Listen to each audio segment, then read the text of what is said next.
Do të diskutojmë tani në lidhje me procesin e rivlerësimit pasurive të paluajtshme në nivelin e 5%. Pritet që ky proces të nisë zyrtarisht në datën 22 dhjetor, është dekretuar më herët nga presidenti i Republikës zoti Begaj. Ne më gjërësisht do diskutojmë me zotin Renaldo Pipiria, drejtori ekzekutiv i shoqatës kombëtare të pasurive të paluajtshme. Zoti Pipiria, përshëndetje, mirë se erdhët. Përshëndetje, kënaqësi të jemi. Për tani përmbledhur edhe një herë, 22 janar është data që do të hyjë në fuqi zyrtarisht ligji, por ka ende pengesa dhe kjo periudhë 22 ditore vonesë mund përbëjë një problem?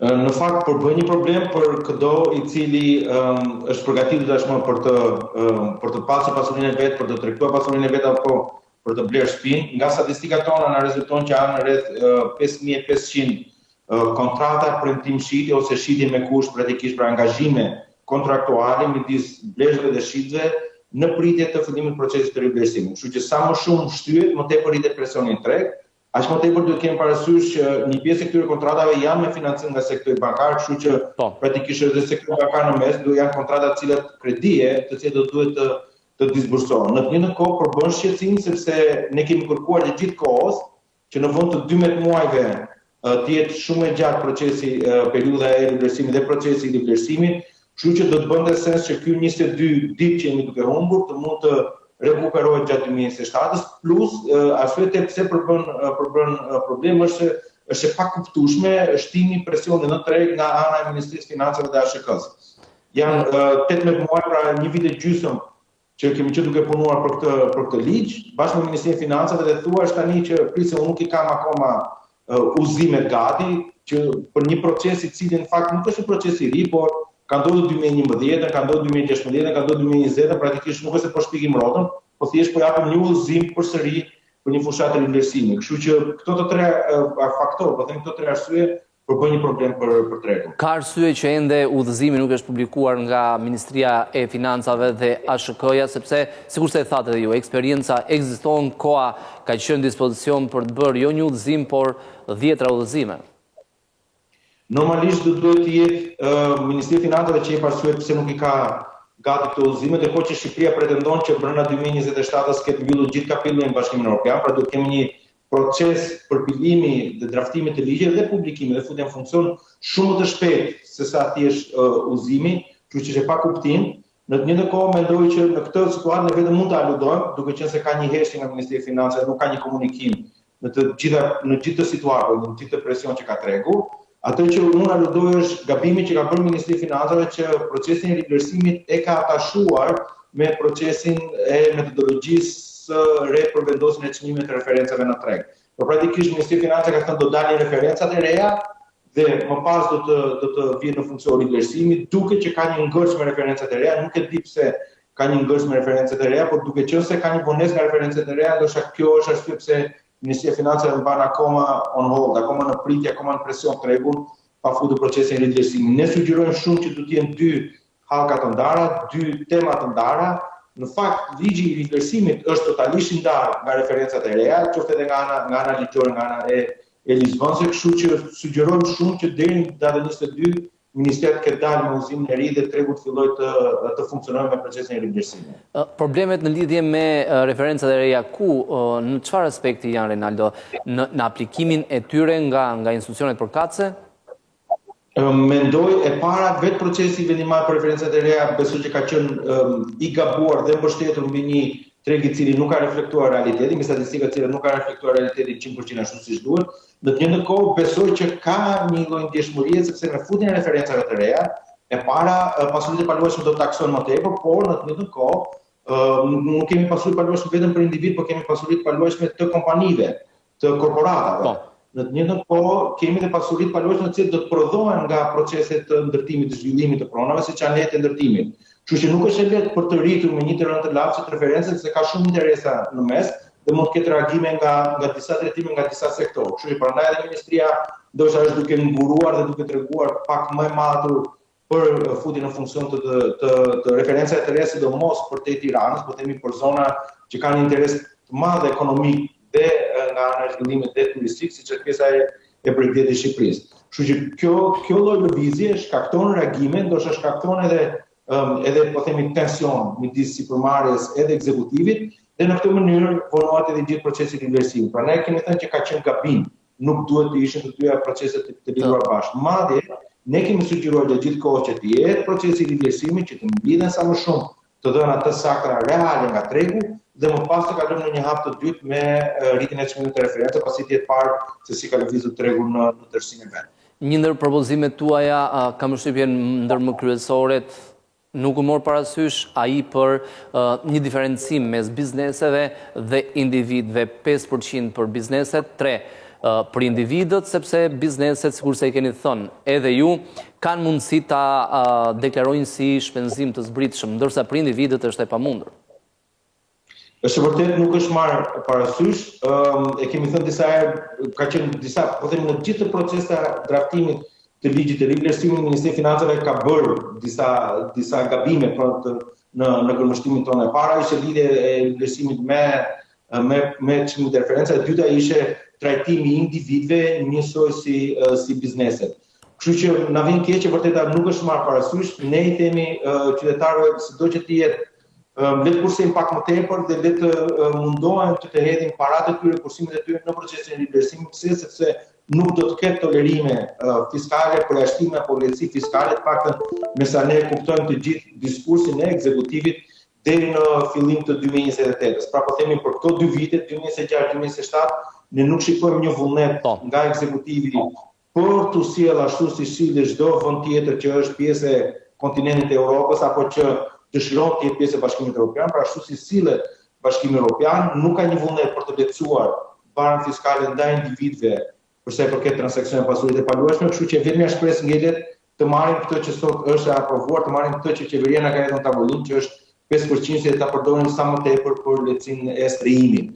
Uroj shumë që në 2028, në fund 2027, fillim 2028, do të kemi një reflektim, do të kemi një parafrim të Shqipërisë në Bashkimin Evropian, por edhe një reflektim nga ana e Ministrisë së Financave për të parë se si do duhet të jetë strehimi për gjithë qytetarët e Shqipërisë, duke u sjellë në të njëjtën mënyrë që sot sillet Komisioni Evropian dhe Parlamenti Evropian me paketën e strehimit të përballueshëm me gjithë qytetarët e vet në Europë.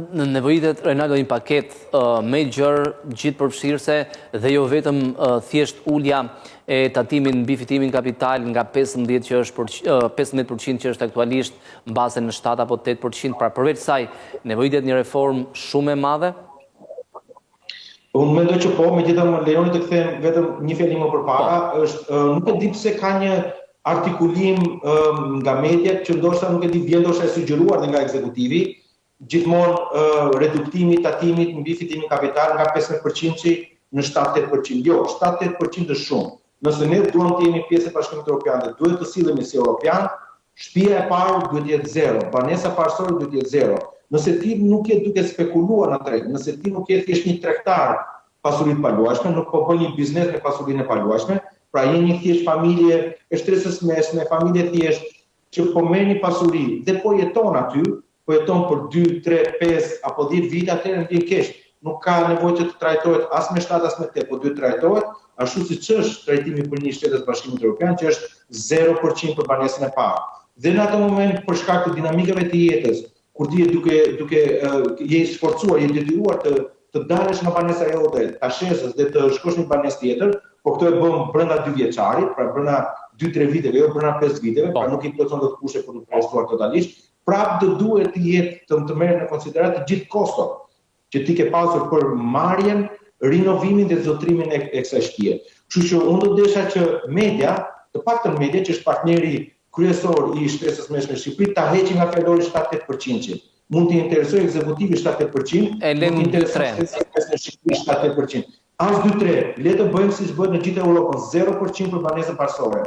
Nëse ke një shtëpi 1+1, si familje re, si çift i ri, u bëre me një fëmijë, do të shkosh në shtëpi 2+1, bravo qoftë, zotit bekoft, shite me 0% dhe sa mirë që ke këtë mundësi të blesh një pasuri tjetër, shite me 0% po themi për diferencë me dismin të blerë dhe shites, dhe të rishë standardin të jetesës. Ne ku ta gjejmë që të kemi shtresë mesme të fortë, të aftë që të rishë standardin vetë jetesës. Kështu që 7-8% ndoshta i intereson vetëm ekzekutivit, Shqipërisë shtresës mesme nuk i intereson 0%. Në të njëjtën kohë, kur flasim për paketën e strehimit të përballueshëm, një gjë që paktën ne si na reja kemi dalë gjatë 2025-s, është që të futim çështjen e pasurisë e strehimit të përballueshëm në tregun e pasurisë përballueshme dhe gjithë retorikën e politikë bërës në Shqipëri.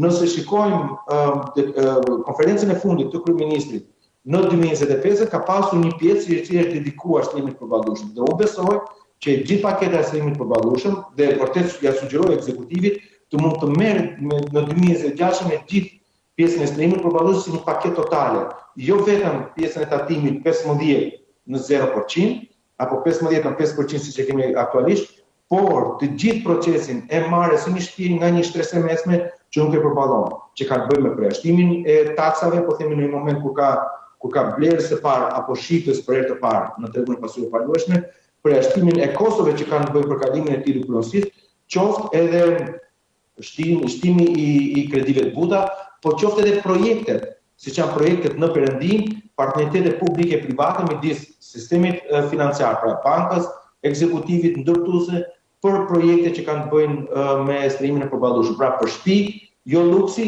jo për vila, por për komplekse të cilat i dedikohen një shtrese që ka mundësi ta aksesojë.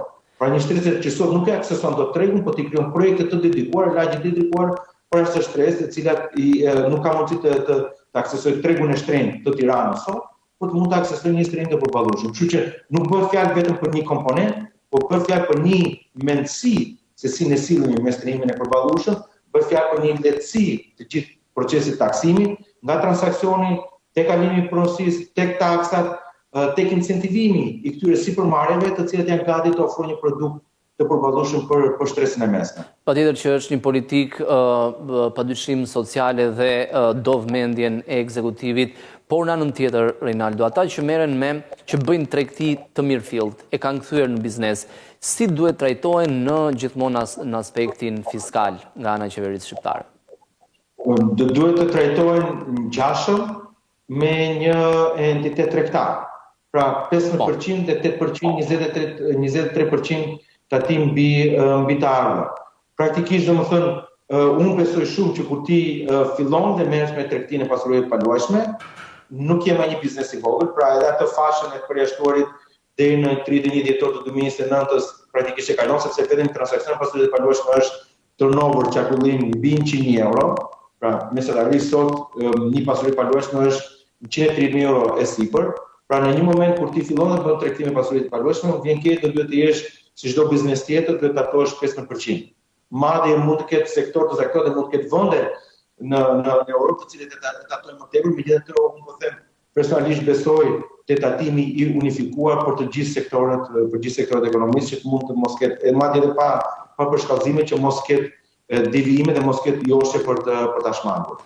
Në anën tjetër, praktikisht nuk besoj te tatimi i sheshtë njësoj për gjithë. Për të rikthyer sërish tek individi, sepse procesi individi por njëkohësisht edhe bizneset. Ka interes deri tani nga ajo që ju keni parë? Pra, unë kam përmendur vetëm shumë shkurt, statistikat tona tregojnë që ka të paktën 5500 kontrata që duhet të ekzekutohen menjëherë brenda janarit.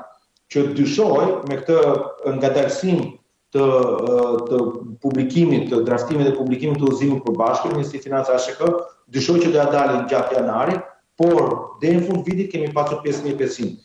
Nga eksperienca më herët, besoj që në këtë vit do duhet të kemi të paktën 35.000 kontrata ose 35.000 të paktën aplikime për procesin e riversimit, që unë besoj që do të konvertohen në kontrata shqiptare gjatë 2026. Mendoj që duhet të jetë më tepër, megjithatë të mbajmë një parashikim të përkohur, po themi mesatar 35.000.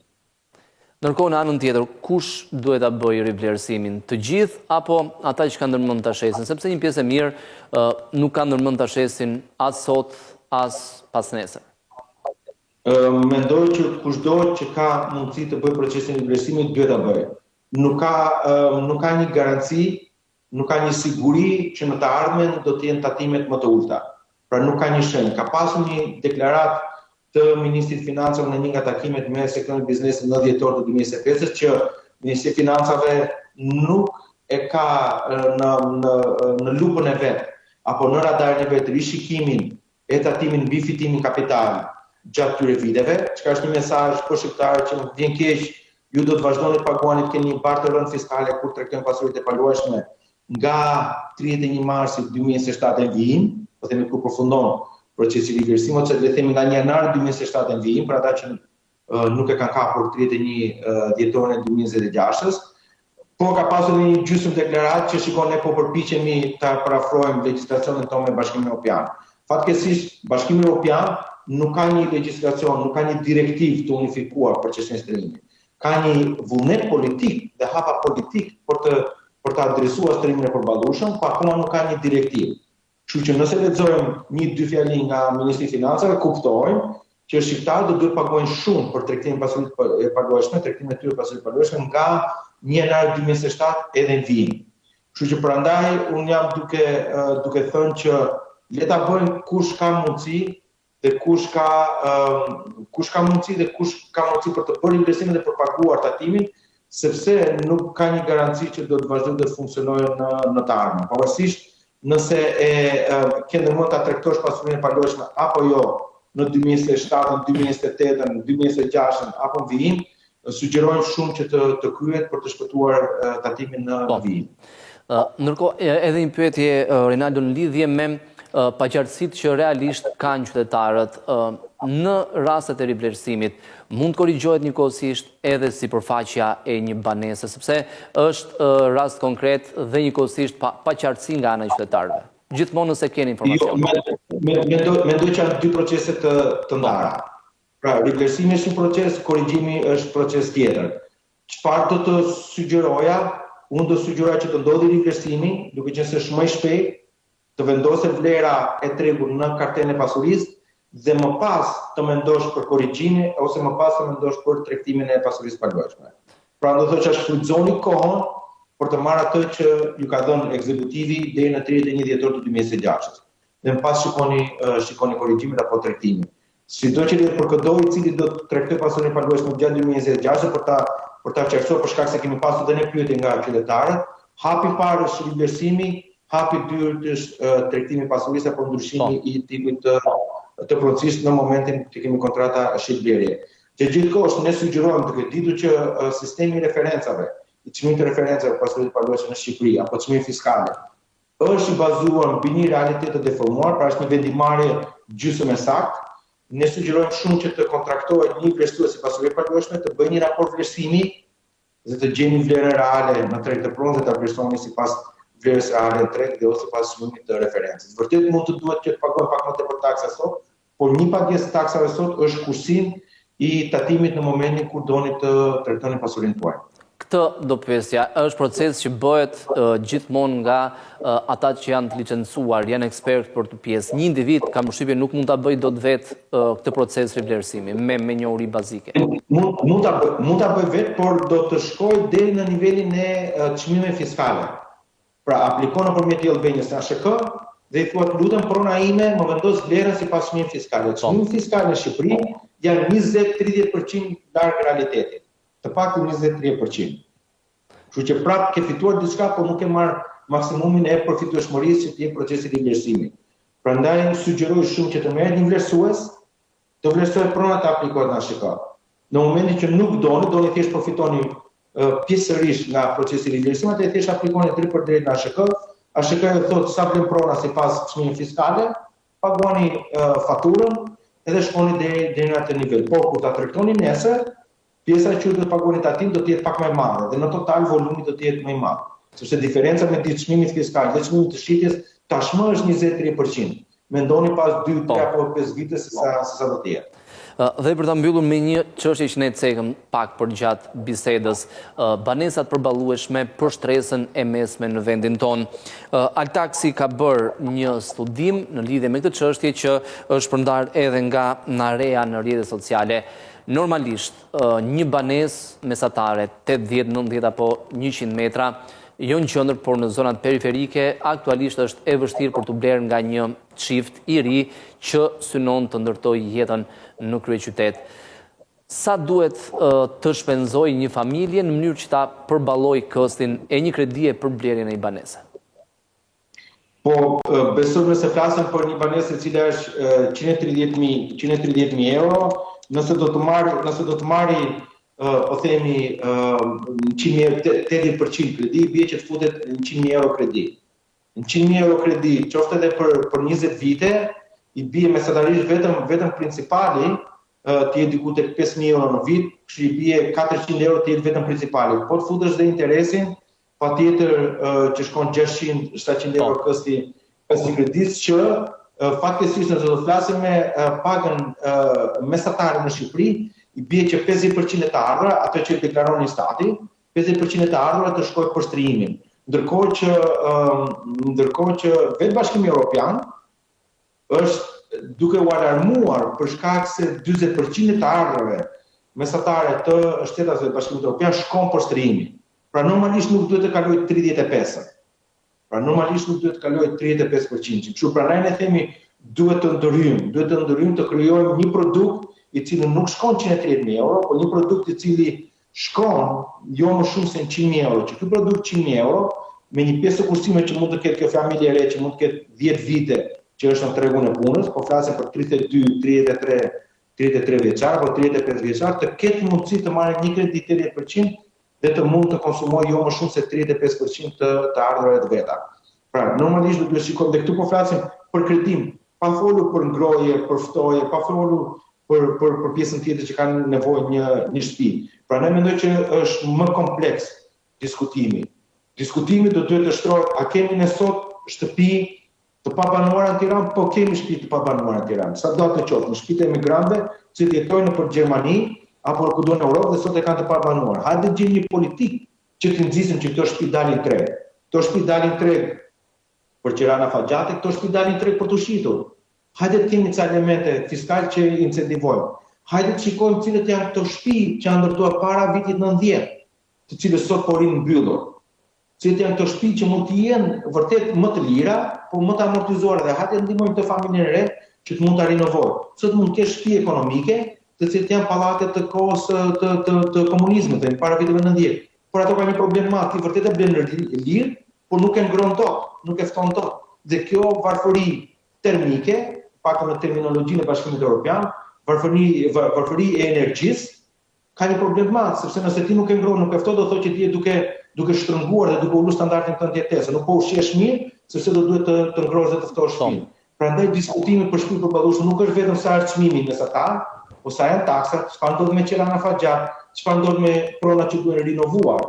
E ngrohen, aftohen, bëjnë do të mundur këtë familje të re të jetojnë në kushte optimale. Është shumë e gjerë. E di që mund të jetë dhimbje koke për Shqipërinë sot, por është dhimbje koke për gjithë Bashkimin Evropian dhe ne nuk mund të ngelemi mbrapa, nëse duam të jemi të denj për të hyrë në Bashkimin Evropian. Prandaj them që është kampan alarmi me cilën ekzekutivi do duhet të merret gjatë 2026 dhe jo të mbajë peng një proces rivlerësimi. Por fusi rivlerësimin në funksion dhe në pas të kushtojë vëmendjes rejimi. Të shpresojmë. Zoti Pyria, ju falenderoj për gjitha mendimet e sjella në studio, ditë mbar në vim.